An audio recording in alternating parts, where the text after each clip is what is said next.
Hello students. पिछले video में हमने देखा था डिजिटल इलेक्ट्रॉनिक्स के अंतर्गत दो दो प्रकार के सर्किट हम यूज़ करते हैं। एक आपका हो गया कॉम्बिनेशनल सर्किट और दूसरा है सीक्वेंशियल लॉजिक सर्किट। तो कॉम्बिनेशनल लॉजिक सर्किट में हमने देखा था कि इसके अंतर्गत केवल आउटपुट जो है वर्तमान इनपुट पर ही निर्भर करता है ना। इनपुट अगर इनपुट जैसे कि एडर में हम देखते हैं, है ना। कॉम्बिनेशनल सर्किट की बात करूँ तो यहाँ पे अगर दो इनपुट है दो आउटपुट, तो यहाँ पे हमने जैसे 1 और 0 दिए तो इसमें हमारा जो सम आएगा, है ना, और एक आपका कैरी आएगा। तो ये डिपेंड करता है कि इनपुट में क्या है ना। तो जैसे 1 और 0 इनको ऐड करेंगे तो क्या आएगा, 1 आएगा, कैरी आपका 0 आएगा। नेक्स्ट, ये तो एक बार हो गया। अब दूसरे बार में अगर हम दूसरा इनपुट दिए जैसे कि 0 0, मान के चलो 0 0 दिए, तो आपका आउटपुट क्या आएगा यहाँ पे, है ना। आउटपुट आपका आएगा सम 0, कैरी भी 0। तो ये किस पे डिपेंड किया, प्रेजेंट वाला जो आपका इनपुट है ना, इस पे डिपेंड नहीं किया कि पहले क्या था और इसका आउटपुट क्या था। इस पे डिपेंड नहीं किया, ये अभी जो दिए उसी पे डिपेंड किया। इसके बाद अगला फिर अगर कुछ देते हैं हम जैसे कि 1 1 दिए, तो इस पे डिपेंड करेगा, है ना। इन दोनों पे डिपेंड नहीं करेगा कि इसका आउटपुट क्या था। तो ये किस में था, आपका कॉम्बिनेशनल सर्किट का प्रकार इस टाइप से करता है। अब दूसरा हमारा जो सर्किट है सीक्वेंशियल लॉजिक सर्किट, इसके अंतर्गत हम देखेंगे, इसके अंतर्गत आपका एक एक्स्ट्रा रहता है मेमोरी एलिमेंट, है ना। ये जो आपका डायग्राम है ये एक तरह का कॉम्बिनेशनल सर्किट ही है, जिसके अंतर्गत हम इनपुट्स को ऐड कर सकते हैं, सब्सट्रैक्ट कर सकते हैं, ये सभी। लेकिन इसमें एक डिफरेंस ये होता है कि इसमें एक मेमोरी एलिमेंट होता है आउटपुट में, है ना, और ये आपका इनपुट से ही कनेक्ट रहता है। कहने का मतलब ये है कि अगर हम इसको एक डिकेट काउंटर में देखें तो हमने पहले 0 लिया, फिर 2, फिर 3, इस टाइप का हमको एक सीक्वेंस में नंबर्स चाहिए। तो हम क्या करेंगे, इसमें +1 करेंगे, है ना। तो इसका इक्वल में क्या आएगा, 1, है ना, ये 0 1 इस टाइप का। अब ये क्या करता है, आउटपुट को ही ये ऐड करते जाता है। जैसे कि 1 था, 1 आया, 1 को फिर ये ऐड करेगा तो 2 आएगा, फिर इसमें 1 ऐड करेगा तो 3 आएगा। मतलब ये है कि आउटपुट हमारा क्या आ रहा है उसको ये स्टोर करके रखता है कि जैसे 2 था, 2 के बाद फिर 1 ऐड किए तब हमारा 3 आएगा, इस टाइप से। तो ये मेमोरी को स्टोर करके रखता है, मेमोरी में बिट स्टोर करके रखता है। इसके अंतर्गत कौन कौन से प्रकार के लॉजिक परिपथ यूज़ किए जाते हैं, तो फर्स्ट है आपका फ्लिप फ्लॉप, दूसरा है रजिस्टर एंड तीसरा है काउंटर, है ना। फ्लिप फ्लॉप, रजिस्टर और काउंटर, इस नाम को आपको याद रखना है। ये क्या है बोला जाएगा, फ्लिप फ्लॉप, रजिस्टर या काउंटर, है ना, सिंपल सा। तो आपको याद रखना है कि ये है आपका सीक्वेंशियल लॉजिक सर्किट। और क्या होता है ये, तो ये होता है आपका 1 बिट, है ना, 1 बिट मेमोरी संग्रह करने वाला एक स्टेबल स्टेट होता है। एक तरह का ये मेमोरी सर्किट है, इसके अंदर हम मेमोरी को स्टोर कर सकते हैं, है ना। फ्लिप फ्लॉप 1 बिट है, वो भी कितना, 1 बिट। सबसे पहले हम देखते हैं फ्लिप फ्लॉप में कौन कौन से प्रकार का फ्लिप फ्लॉप होता है। तो इसके अंतर्गत होता है आपका RS flip flop, JK flip flop, D flip flop, T flip flop और मास्टर स्लेव फ्लिप फ्लॉप, और होता है आपका edge trigger D flip flop. ठीक है, तो सबसे पहले हम देखते हैं RS फ्लिप फ्लॉप।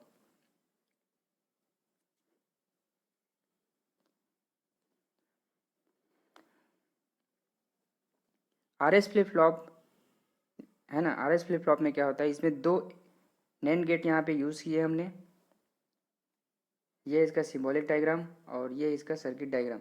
ये देख सकते हैं आप, यहाँ पे हमने नैंड गेट यूज़ किया है दो। इसमें एक R होता है और एक S मतलब सेट, R मतलब रीसेट, है ना। और आउटपुट में हमको मिलता है Q और Q बार।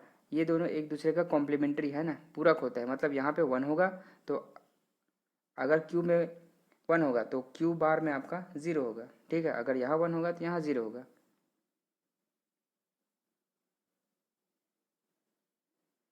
है ना। इस फ्लिप फ्लॉप में नैंड गेट हमने जैसे यूज़ किया है वैसे ही इसमें नॉर गेट भी यूज़ कर सकते हैं। इसमें दोनों यूज़ करके बनाया जा सकता है। यह है आपका सत्य सारणी। इससे हम देखते हैं कि इसका फंक्शन कैसे होता है। तो आर एस फ्लिप फ्लॉप में क्या होता है, जब आर 0 है और एस भी 0 है तो इस कंडीशन में क्या होगा, आपका क्यू की जो स्थिति है वो आपको 0 ही मिलेगा, अपरिवर्तित। मतलब पहले जो जिस कंडीशन में वो रहेगा, है ना, ये 1 होगा। अगर पहले जिस कंडीशन में था उसी कंडीशन में रहेगा। इस अगर दोनों में 0 देते हैं तो कोई परिवर्तन नहीं होगा। दूसरा कंडीशन आपका आर आपका 0 और एस आपका 1, इस कंडीशन को कहते हैं सेट। आर 0 एस 1 है, इस कंडीशन को क्या कहेंगे, सेट। इन दिस कंडीशन, है ना, इन दिस कंडीशन में क्या होगा, क्यू पे आपको मिलेगा आउटपुट 1, तो क्यू बार में आपको मिलेगा 0। ठीक ठीक उसी प्रकार आपका थर्ड कंडीशन, अगर आर को 1 किए और एस को 0 रखे तो इस कंडीशन में हमें क्या मिलेगा, इस कंडीशन को कहेंगे रीसेट, और इसमें क्यू पर आपको मिलेगा 0, तो क्यू बार आपका हो जाएगा 1।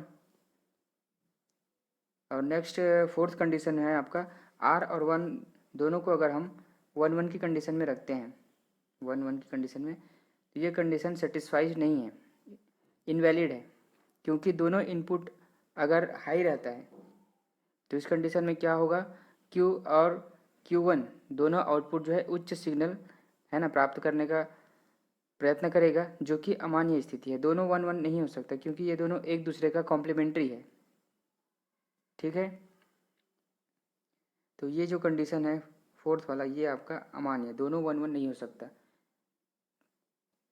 तो तीन कौन कौन सा कंडीशन हो सकता है, एक तो 0 0, दोनों अगर 0 0 रहेगा तो चलेगा, या 0 1 रहेगा तो भी चलेगा, और 1 0 रहेगा तो भी चलेगा, है ना। 1 1 की कंडीशन नहीं हो सकती किसमें, आर एस फ्लिप फ्लॉप में। ओके, नेक्स्ट देखते हैं हम JK flip flop. JK flip flop जो है आर एस फ्लिप फ्लॉप का ही परिवर्तित रूप है ना।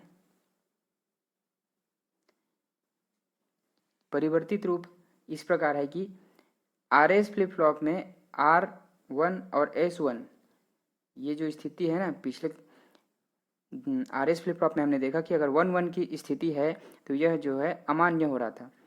इसी को दूर करने के लिए यहाँ पे हमने यूज़ किया है जेके फ्लिप फ्लॉप। तो जेके फ्लिप फ्लॉप में क्या होता है, R1 S1 की स्थिति असामान्य नहीं होती है ना।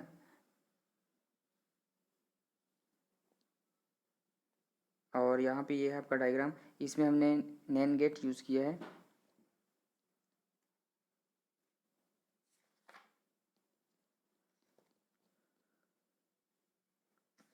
अगर इसका हम तालिका देखें, है ना, सत्य सारणी, तो इसमें देख सकते हैं यहाँ पे एक क्लॉक यूज़ किया गया है। इसमें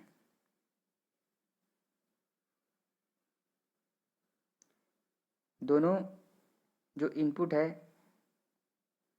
उसमें एक क्लॉक पल्स यूज़ किया गया है ना। तो क्लॉक तो आपका 1 ही रहेगा, और जे अगर 0 है, के 0 है, तो इस कंडीशन में क्या होगा, आपका पूर्व स्थिति रहेगा।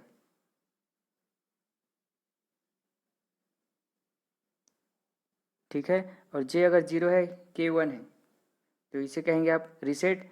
जे आपका 1 है और के आपका 0 है तो इसे कहेंगे सेट। ठीक, और जे आपका 1 है और के आपका 1 है तो इस स्थिति को कहेंगे टॉगल। इस स्थिति में आपका क्या होगा, क्यू पर आउटपुट पूर्व स्थिति में, है ना, कॉम्प्लीमेंट होगा। अर्थात यदि पूर्व अवस्था में क्यू आपका 1 था तो अब क्यू आपका 0 हो जाएगा। ठीक है, मतलब उल्टा हो जाएगा। पहले का जो भी आपका कंडीशन रहा होगा, अगर यहाँ पे 1 1 रख देंगे तो ये उल्टा हो जाएगा, ये आपका 1 हो जाएगा और ये आपका 0 हो जाएगा। ये है बस चेंज आपका जेके फ्लिप फ्लॉप में। आरएस और जेके फ्लिप फ्लॉप में यही चेंज है। आरएस फ्लिप फ्लॉप में आपका 1 1 कंडीशन में इनवैलिड हो रहा था, है ना, अमान्य, लेकिन जेके फ्लिप फ्लॉप में आपका 1 1 अगर इनपुट देते हैं तो आउटपुट में क्या होगा, ये कॉम्प्लीमेंट्री में हो जाएगा। अगर ये 1 है ये 0 है तो उस कंडीशन में ये उल्टा हो जाएगा, ये 0 और ये 1। नेक्स्ट है आपका D flip flop.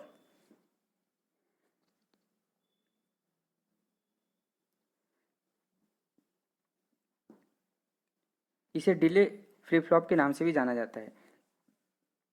RS flip flop के जे और के इनपुट के मध्य नॉट गेट है ना, नॉट गेट यहाँ पे कनेक्ट किया जाता है। डी फ्लिप फ्लॉप का निर्माण है ना किया गया है। इस लॉजिक परिपथ में तभी आउटपुट प्राप्त होता है जब डी पर 1 हो, है ना। डी पर अगर 1 होगा तभी हमें आउटपुट मिलेगा तथा क्लॉक पल्स उपस्थित हो। क्लॉक पल्स अगर 1 है तभी आउटपुट मिलेगा। ठीक है, यह इसका आउटपुट सत्य सारणी।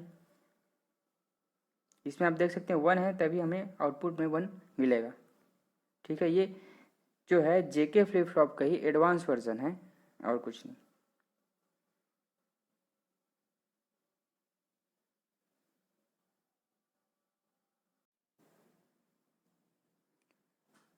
हेलो स्टूडेंट्स, प्रीवियस वीडियो में हमने सीक्वेंशियल लॉजिक सर्किट स्टार्ट किया था, जिसमें हमने देखा था 3 टाइप के मेमोरी सर्किट्स होते हैं, फ्लिप फ्लॉप, रजिस्टर और काउंटर। फ्लिप फ्लॉप के अंतर्गत हमने 3 फ्लिप फ्लॉप कंप्लीट कर लिए थे, आरएस फ्लिप फ्लॉप, जेके और डी फ्लिप फ्लॉप। आज हम इसके आगे कंटिन्यू करेंगे। आज हम देखेंगे T flip flop, master slave flip flop और edge trigger D flip flop. ठीक है, सबसे पहले हम देखते हैं टी फ्लिप फ्लॉप।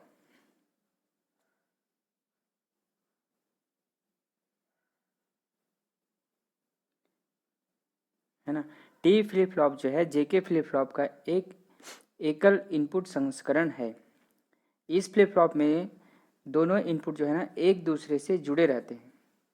जैसे कि यहाँ पे आप देख रहे हैं दोनों इनपुट जो है आपका एक दूसरे से जुड़ा रहता है। ठीक है,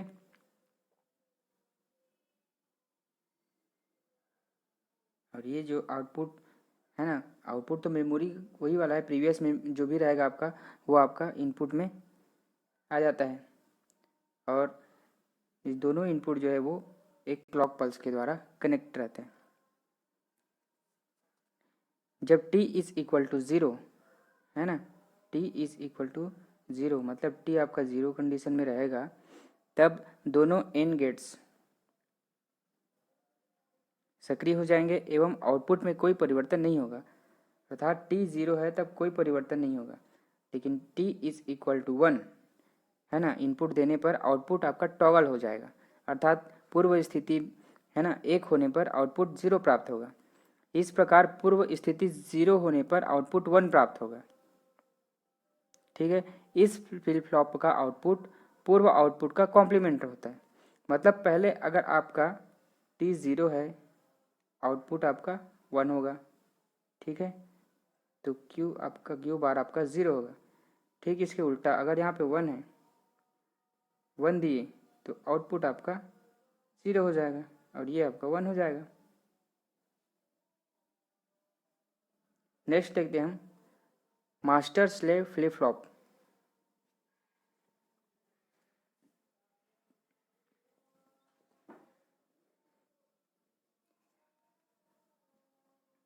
ये भी आपका जो है जेके फ्लिप फ्लॉप का ही एडवांस रूप है। ठीक है, जेके मास्टर स्लेव फ्लिप फ्लॉप का ब्लॉक आरेख है ना, ये जो है आपका ब्लॉक आरेख, ये है सिंबॉलिक और ये आपका लॉजिकल सर्किट।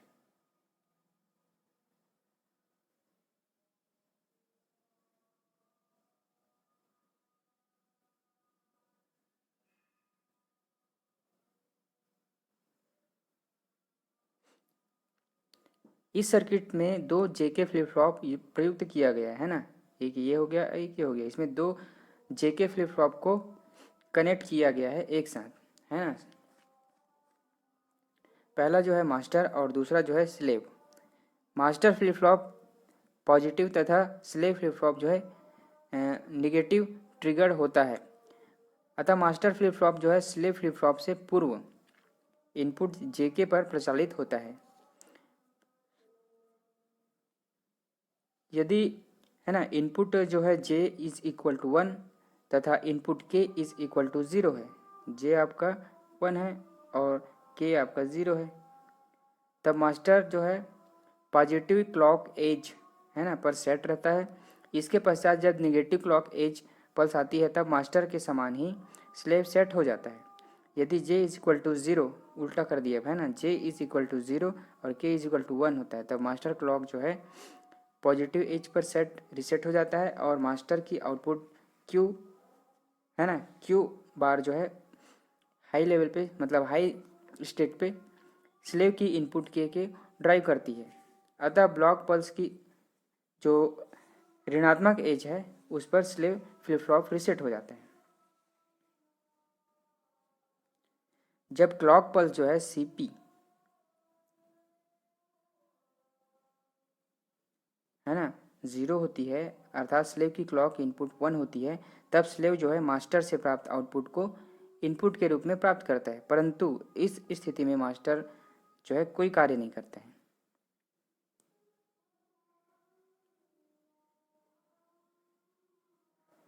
नेक्स्ट है आपका as trigger D flip flop.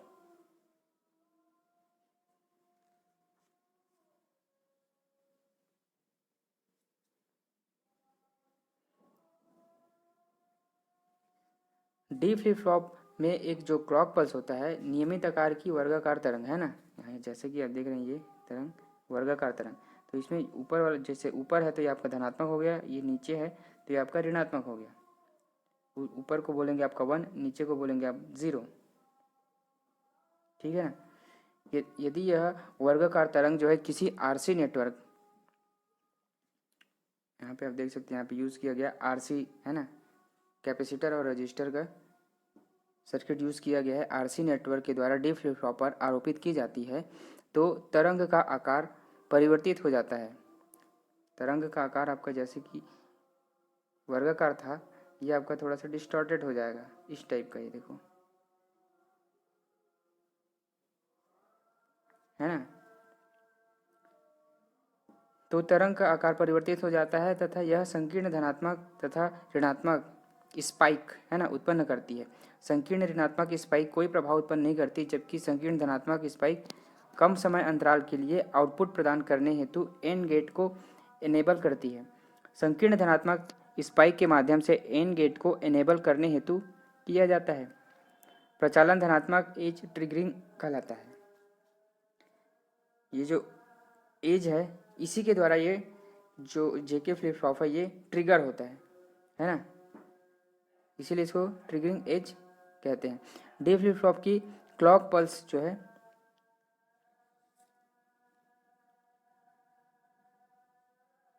इस डायग्राम में देख सकते हैं, ये जो एज है एज के द्वारा ये ट्रिगर होता है क्लॉक पल्स, इसीलिए इसको as trigger D flip flop कहते हैं।